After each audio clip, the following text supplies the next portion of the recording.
10. Jessica Smith. Jessica Smith, a woman who's been described as a narcissistic killer, is going to be spending at least 40 years in prison for murder. But perhaps the most shocking part of the sentencing was Jessica herself. She made no mention of her victim, not once saying she regretted doing what she did, and she seemed completely aloof and heartless. In July of 2014, Jessica Smith found herself in Oregon with her 2 daughters. Alana was 13 years old, and Isabella was only 2. They checked into the Surf Sand Resort on July 29th. Were scheduled to stay there for 3 nights, but Jessica ended up leaving early.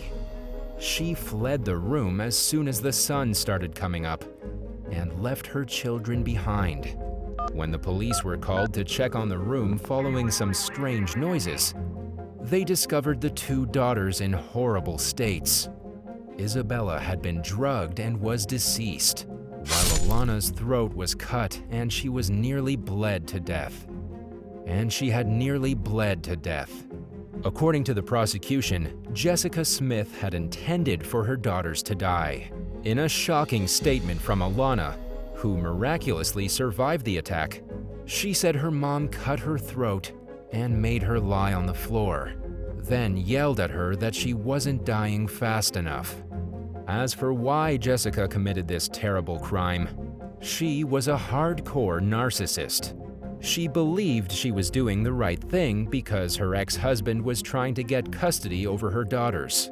She didn't want them to go and live with their father, and decided killing them would be better. Jessica pled guilty to the charge on August 17, 2016, and was subsequently sentenced to spend the rest of her life in prison without the possibility of parole for 40 years. 9. Alex MURDAUGH. Alex MURDAUGH was a lawyer from an extremely powerful legal family who found himself being indicted on 2 counts of murder. He's the man responsible for the execution-style killings of his wife Maggie MURDAUGH and his 22-year-old son Paul MURDAUGH. They were both gunned down not far from a dog kennel on the family's hunting estate in South Carolina. Alex used 2 separate guns, a rifle and a shotgun, to make it look like there had been 2 killers. This all went down on June 7, 2021. On the day of the killing, Alex phoned 911 and frantically told the dispatcher that he had gotten home to find his family shot to death. But when the police started to investigate, they were pretty quick to realize Alex was behind the killings. He was connected directly to the shootings by blood and brain spatter on his clothing, as well as video evidence of him at the murder scene and suspicious text messages. Alex was thrown in jail, held on a bond of $7 million, and the charges keep on coming. He was a rich narcissist at his worst, involved in financial fraud and the theft of insurance money.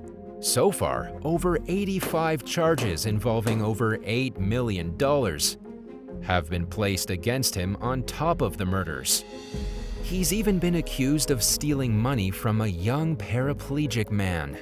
As of August of 2022, Alex is looking at over 500 years in prison. 8. Jesse KEMPSON. Jesse KEMPSON was behind the terrible murder of Grace Millane in December of 2018. Grace was a British tourist who vanished in Auckland, New Zealand. After a day of searching, the police discovered her body dumped in a mountain range just outside of Auckland, and they identified Jesse KEMPSON as the killer. He was the last one to see her alive at the City Life Hotel on Queen Street. Jesse went to court and claimed that Grace had died by accident while they were being consensually intimate. But he was convicted unanimously as a murderer and given life in prison. It also came out that Jesse was convicted in the past of abusing at least 2 other women. Jesse also showed signs prior to the murder that he was a cold-blooded, narcissistic sociopath. First, there was the history of violence against women prior to strangling Grace Millane. Then there was the fact that one of his ex-roommates used to sleep with a knife whenever she found herself alone in the house with Jesse. And once, Jesse even posed as a CIA hitman to psychologically terrorize an ex-girlfriend. 7. Brian Laundrie. Brian Laundrie was a narcissist and a sociopath. He was the one behind the murder of Gabby Petito in September of 2021. After the 22-year-old blogger's remains were discovered in Grand Teton National Park on September 19th, a manhunt was launched to find her missing boyfriend Brian. Brian and Gabby had gone on a road trip together, but that road trip proved too much for the unstable Brian to handle. He lost his mind, strangled Gabby to death, dumped her body in the desert, and then wandered off to die himself. When Brian's remains were found, the police also discovered a notebook. The notebook was filled with Brian's handwriting. He had detailed his version of events surrounding Gabby's murder. He claimed that he ended her life because he thought it was merciful and that it was what she wanted. He really tried to serve it up, even to himself, as a mercy killing, which is a classic narcissist move. He wanted to be thought of as a hero because he did the difficult thing. Brian wrote in the notebook that Gabby had fallen into a river, and when he managed to get her out, she was freezing and in pain, and so, to end her pain, he strangled her to death. But the harsh reality is that Brian's confession made no sense. It was just a final attempt to make himself look good, even after he was dead. 6. Ian Stewart. Ian Stewart killed his first wife and then went on with his own life as if nothing had happened. Then he murdered a new partner and kept on with life as usual. Ian has been described by psychologists as a narcissistic and parasitic killer. Someone so devoid of human emotion that he could kill woman after woman like he was swatting flies. Emma Kenny, a trained psychologist, said it's obvious to her that Ian Stewart was an organized killer. Emma also said that killers just like Ian are able to coexist seamlessly in the normal world because their lack of empathy allows them to camouflage themselves like chameleons. It all started when Ian Stewart's wife, Diane, was discovered dead in the garden of their home in 2010. Ian said she collapsed and he attempted CPR, but she died anyway. It was labeled an accident, and Ian received over $100,000 from Diane's personal bank account, along with roughly $30,000 in life insurance money. A year later, in 2011, Stewart met with Helen Bailey, the wildly successful author of the young adult book series Electra Brown. She was filthy rich, and Ian manipulated her into marrying him. All the while, he was plotting on how he could kill her like he killed his first wife. He became the sole beneficiary of her gigantic life insurance policy. And after 5 years together, the whole time Ian acting like the perfect husband, he murdered her. Ian phoned the police on April 11, 2016, to say she had gone missing. As it turned out, Ian had spent several months drugging Helen Bailey with sleeping pills before he finally smothered her once she was too weak to fight. He then dumped her body in a septic tank, killed her dog, and hoped she would just be forgotten about while he inherited her estate. He's now serving a minimum of 35 years behind bars. 5. The BTK Killer. Dennis Rader goes by the name the BTK Killer. You may have heard about him before, but what you might not know is that BTK is an acronym for Bind, Torture, Kill.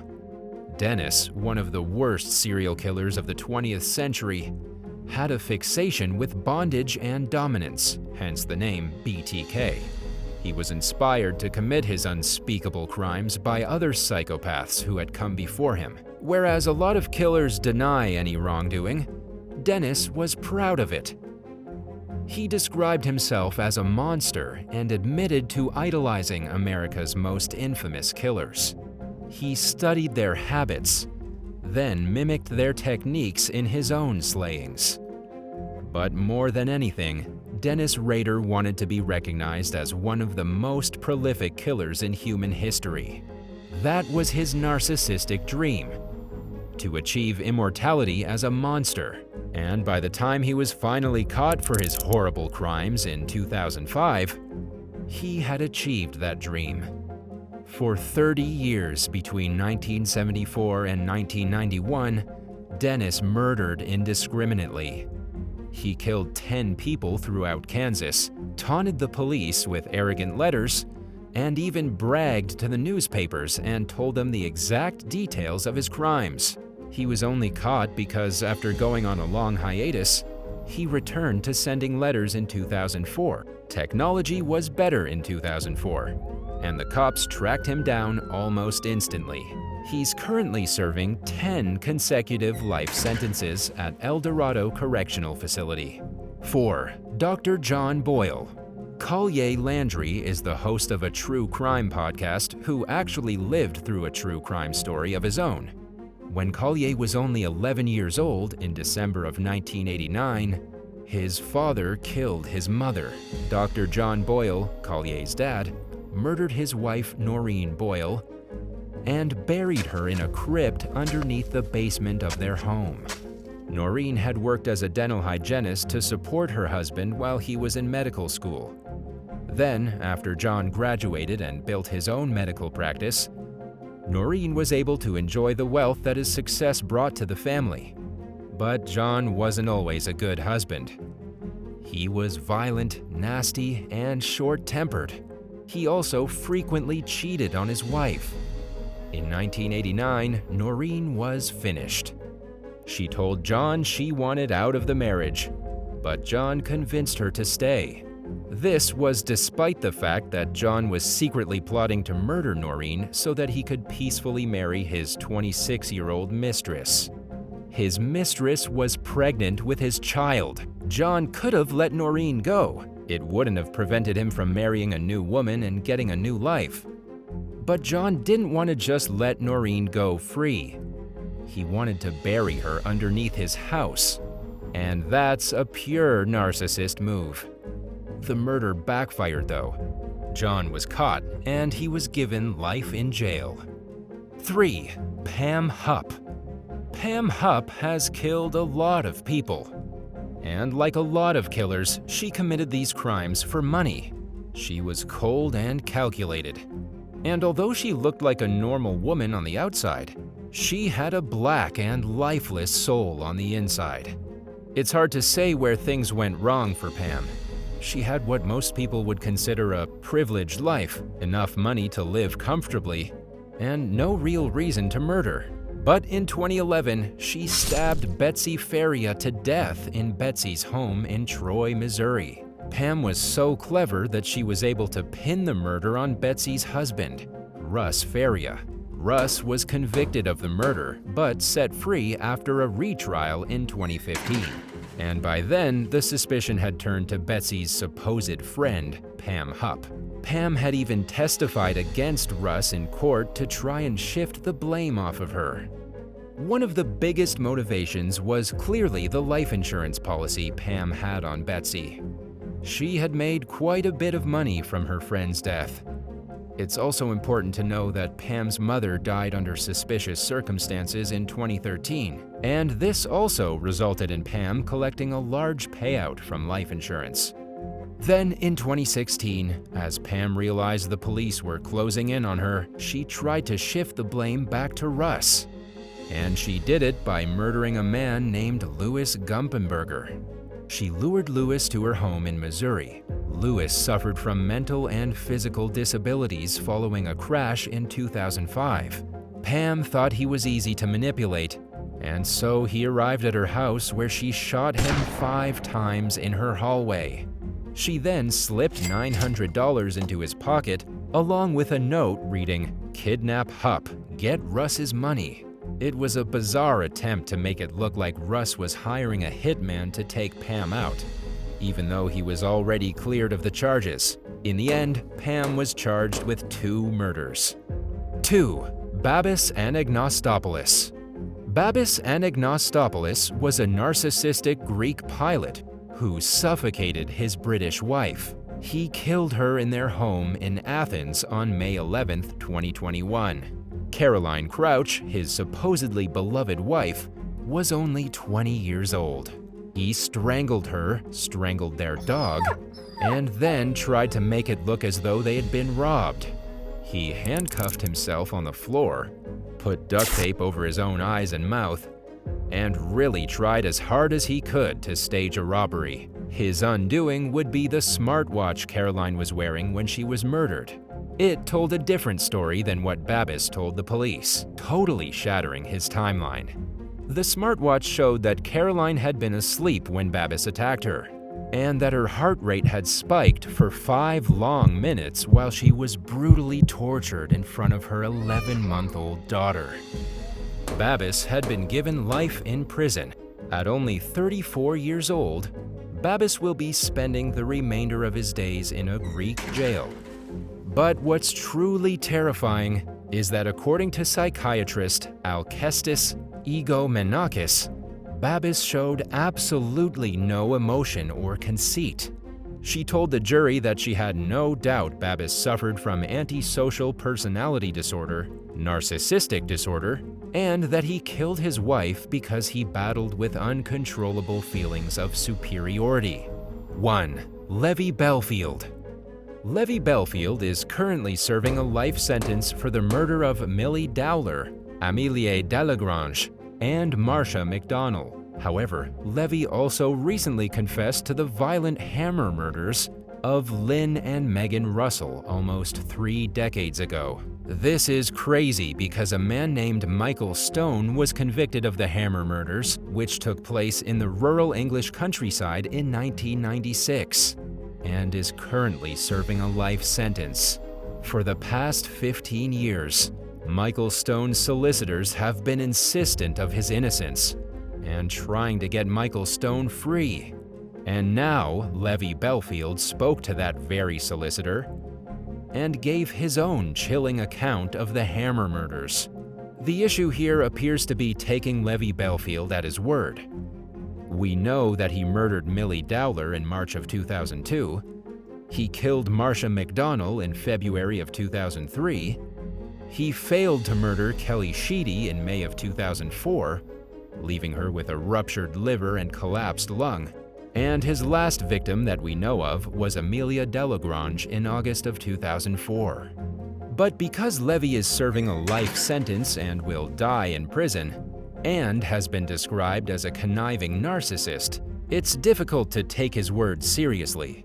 Maybe he was responsible for the hammer murders of 1996, or maybe he just wants the credit. Would you rather learn someone close to you is a narcissist or a psychopath? Let us know what's worse in the comments, and thanks for watching. Be sure to hit subscribe if you haven't yet, and we'll see you soon for another video.